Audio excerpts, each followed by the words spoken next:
Are you having any issues with a job? If you find it fishy or you want to report it, well, no worries. In this video, I'm going to show you how you can do it easily in just another minute. So it's super simple and another minute. So let's get straight to it. Now, first things first, you can just simply open up your wellfound.com website. So once you have opened it up, you should be under this interface right here. So make sure you are logged in as well. So we have also created a video on how to log in, so make sure to watch it. So once everything is done, you should be on this interface right here.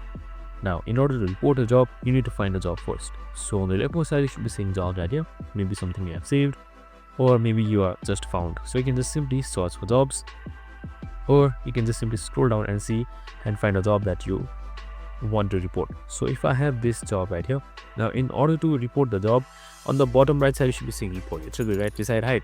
So you can just simply select that.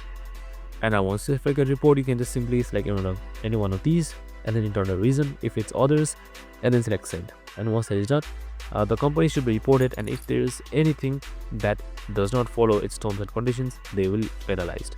I hope this video helped. If it did, make sure to like, subscribe and tune in with us for more of these videos. See you in the next one.